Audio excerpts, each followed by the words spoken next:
역사 프로파일러입니다.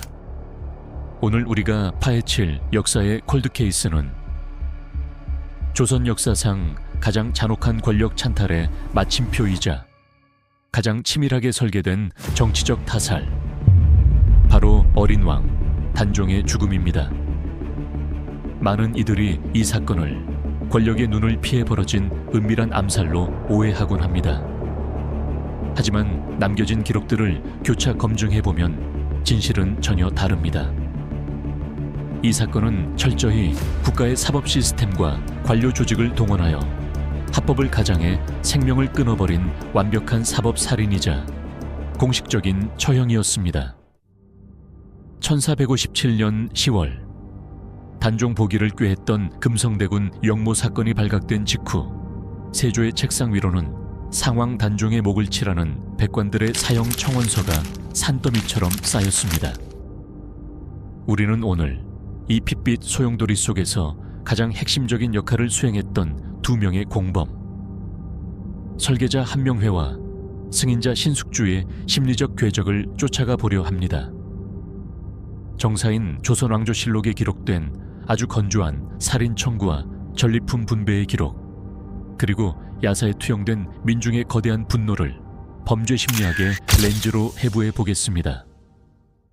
단종을 죽음으로 몰아넣은 최종 결정권자는 세조였지만 그 살인의 판을 짜고 합리화한 것은 한명회와 신숙주였습니다. 이 두 사람은 권력 찬탈이라는 같은 목표를 향해 달렸으나 내면의 심리적 기제는 완전히 달랐습니다. 설계자 한명회, 그는 세조의 사냥개이자 정난의 설계자였습니다. 심리학적으로 그의 행동은 어둠의 삼원위 중 하나인 마키아벨리즘의 극치를 보여줍니다. 그에게 단종은 모셔야 할 전직 군주가 아니라 자신의 목숨을 위협하는 제거해야 할 리스크에 불과했습니다. 일말의 죄책감도 없는 기획이었습니다. 하지만 승인자 신숙주의 역할은 더욱 복잡하고 기만적입니다. 집현전의 최고 에이스이자 문종으로부터 직접 단종의 보필을 부탁받았던 스승, 그가 이 살인에 학문적 명분과 합법성을 부여합니다. 이 미스터리를 푸는 첫 번째 결정적 단서, 세조실록 9권에 남아있는 그의 상소 원문을 보시죠. 노산유 죄간종사 청참지. 해석하자면 이렇습니다. 노산과 이유의 죄는 종묘사직에 관계되니 청컨대 이들의 목을 베게 하소서. 누구보다 단종의 굳건한 방패가 되어야 했을 스승이 직접 붓을 들어 제자의 사형 집행서에 서명한 것입니다. 심리학자 런 페스팅거의 인지부조화 이론에 따르면 인간은 신념과 행동이 충돌할 때 고통을 겪습니다. 신숙주는 이 고통을 피하기 위해 도덕적 이탈이라는 방어 기제를 사용합니다. 단종의 존재가 국가의 안위를 위협하므로 그를 죽이는 것이 진정한 충성이다 라는 기만적인 명분을 창조한 것이죠.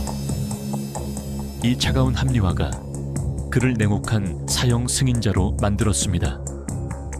하지만 여러분, 권력을 쟁취한 이들의 잔혹함은 정적의 목을 베는 것으로 끝나지 않았습니다. 사육신 사건 직후 세조는 반대파의 남성들을 참살하고 그들의 아내와 딸들을 승리한 공신들에게 산호비로 하사하는 끔찍한 조치를 내립니다.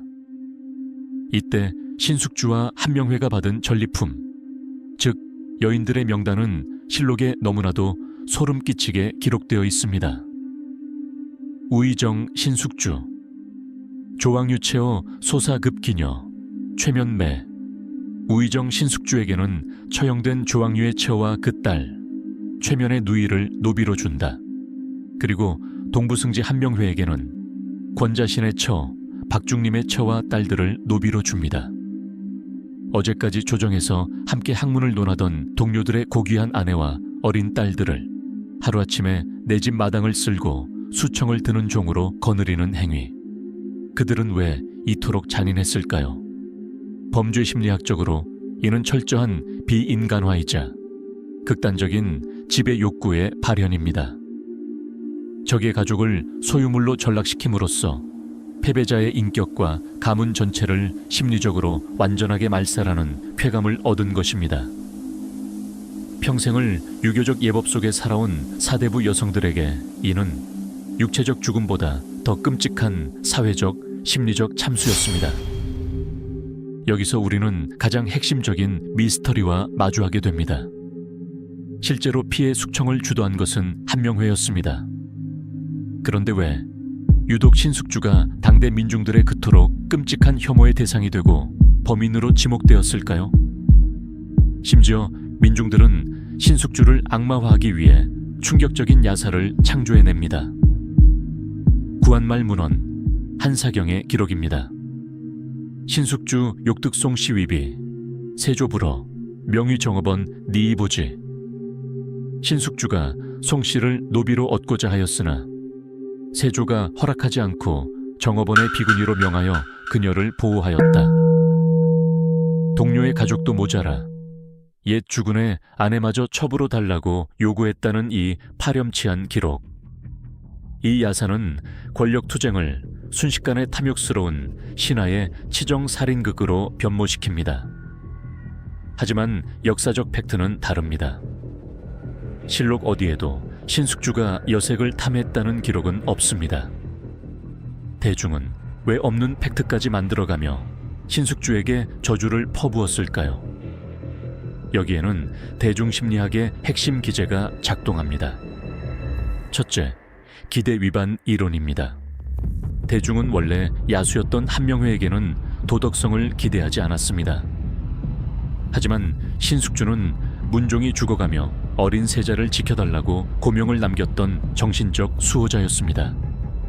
방패가 사형 집행인으로 돌변했을 때 대중은 거대한 세계관의 붕괴를 겪은 겁니다. 둘째, 투사와 도덕적 사형 선고입니다. 대중은 고결한 척하던 학자의 비열한 배신을 추상적인 정치공학으로 이해하고 싶지 않았습니다.